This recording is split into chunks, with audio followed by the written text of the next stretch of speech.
नमस्कार, आप देख रहे हैं भिलाई का सच। ये एक वार्ड 22 का एक तालाब है।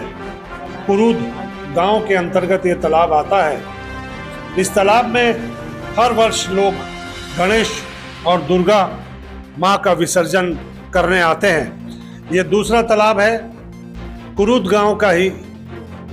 इस तालाब की भी हालत भी बेकार और गंदगी से भरी हुई है। यहाँ भी पानी नहीं है, साफ सफाई नहीं की जाती।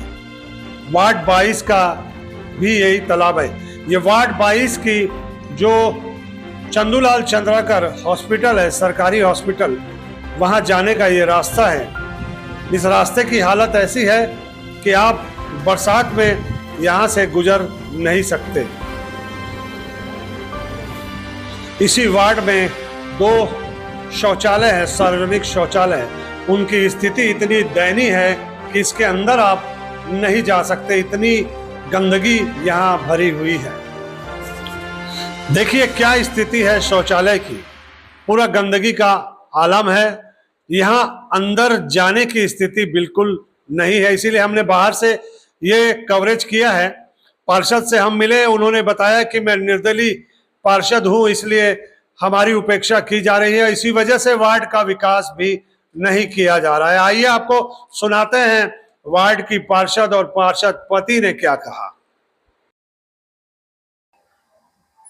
अपना परिचय दे दीजिए आप। वार्ड 22 अनीता अजय साहू कुरूद भिलाई। पार्षद हैं आप? हाँ।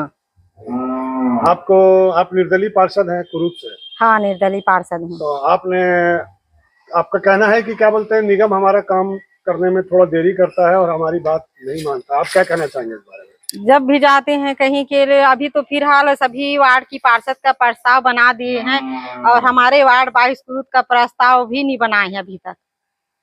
तो कौन सा काम है? रोड नाली जो भी है वो काम है।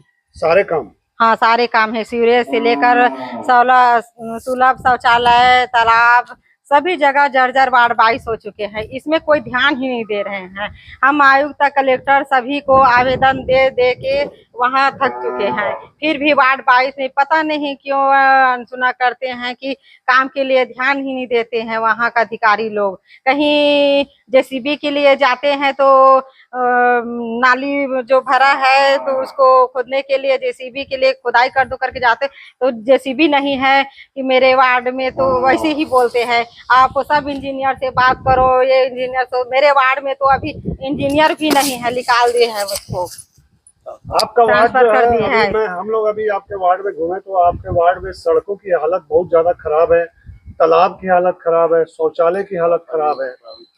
तो आप इस बारे में क्या बोलना चाहते हैं? सभी सभी जगह ही तालाब खराब है, रोड खराब है, सीवरेज नाली सभी, इतना गंदगी है वार्ड 22 कुरूद।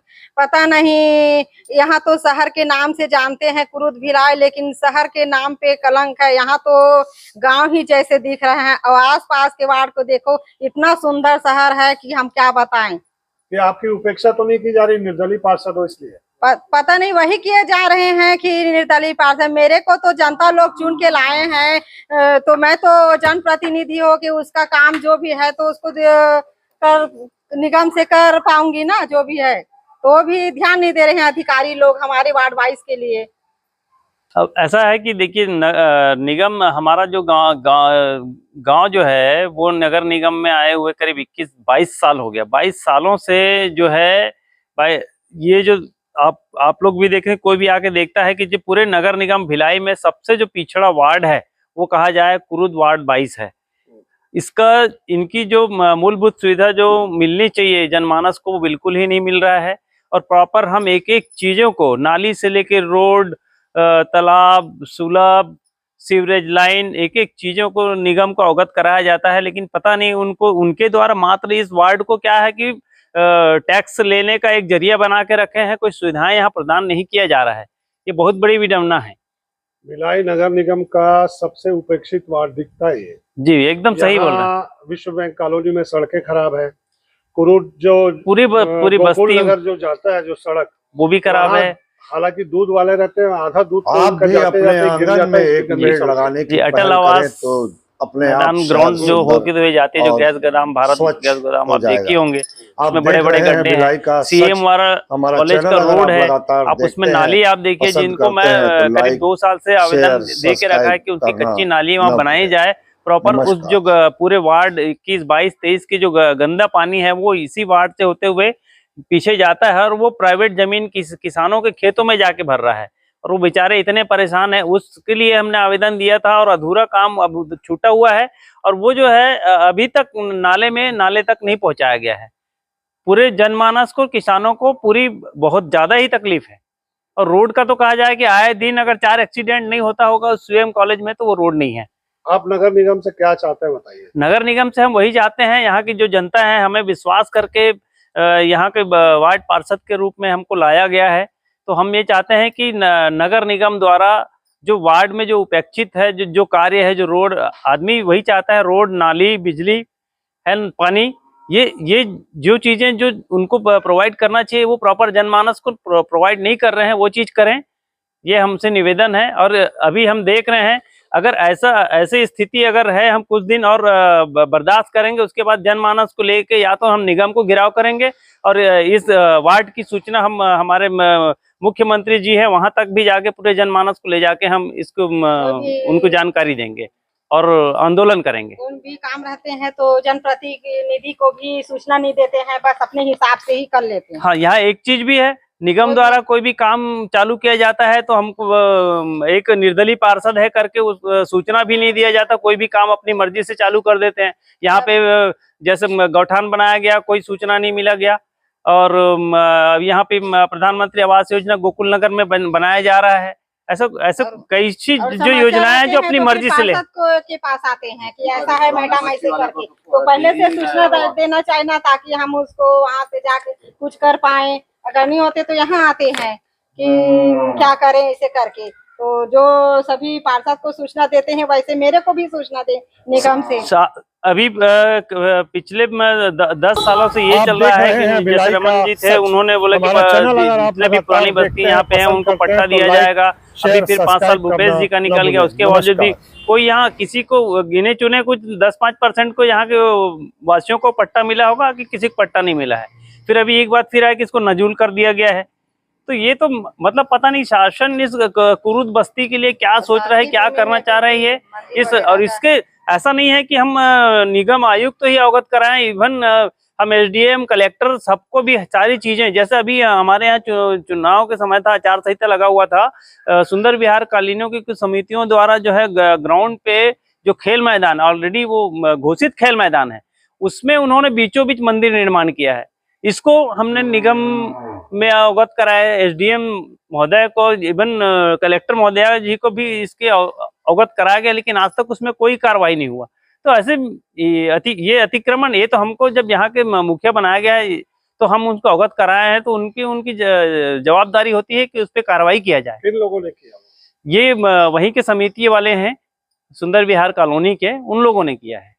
और ऊपर से उन्होंने कलेक्टर को जाके, हमने ऐसा कुछ नहीं किया है, और वो हमारे नाम पे कलेक्टर को कि पार्षद और पार्षद पति द्वारा हम आचार संहिता का उल्लंघन किया गया है, ऐसे करके कलेक्टर को लेटर लगाया गया है। उल्लंघन ऐसे लगाए हैं तो आप वो क्यों मंदिर टेंट लगा के मंदिर खड़ा कर दिए हैं? जब आचार संहिता लगे हैं तो उल्लंघन वाली बात करते हैं, तो सबसे पहले तो वही है उल्लंघन, जो रातों रात मंदिर खड़ा कर दिए हैं और मूर्ति बैठाए हैं। वो तो सत्य दिख रहे हैं, मेरे पास वीडियो है, सब है। जब जनता मेरे पास आएंगे, पार्षद के पास, तो मेरा तो अधिकार है ना वहाँ जाकर देखना, तो मैं वही की। और अगर उस दिन था कि उसको जनता लोग को शराब पिलाए हैं तो उसी दिन को ये बात को रखना था। वहाँ का टीआई, इंस्पेक्टर सभी आए थे, अब उसको क्या गणित किए, बाद में फिर आए हफ्ता 15 दिनों के बाद में कि ऐसे ऐसे करे हैं करके। यहाँ पे सर आवास, जो प्रधानमंत्री आवास योजना जो चल रहा है उसमें भी काफी बंडरबाट चल रहा है। जिनको प्रॉपर आवास योजना का लाभ मिलना चाहिए उनको नहीं मिल रहा है, और जिनको नहीं मिलना चाहिए उनको मिल रहा है। ये ऐसे यहाँ पे अधिकारियों का भी ये चल रहा है, ये साफ नजर आ रहा है। तो साफ दिख रहे हैं कि अपने ही वार्ड की मतलब ले जा रहे हैं, अपने जेब भर रहे हैं, ऐसा है। तो ये काफी चीजें हैं। अब इनको शासन को समझनी है कि क्या क्या करना चाहिए। हमारा तो निवेदन है कि हम एक जनप्रतिनिधि बन के आए हैं, तो हम जनमानस की समस्या को, जब यहाँ की जनताएं जो है प्रॉपर विश्वास करके है सबको प्रतिनिधि बनाया गया, सब विधायक बनाया गया, सांसद बनाया गया, उन्हीं से हमारे मुख्यमंत्री जी आए हुए हैं। तो जनमानस की जो पीड़ा है उनको प्रॉपर समझना चाहिए। बस ये है कि नहीं कि जनता से बस वोट लेने तक रिश्ता रखें, ये उनको नहीं सोचना चाहिए। जनमानस की समस्याओं को भी उनको प्रॉपर हल करने का, मूलभूत सुविधाएं प्रदान करने का उनका ये कर्तव्य बनता है, वो चीज भी उनको ध्यान रखना चाहिए। बोलिए छत्तीसगढ़ महतारी की जय।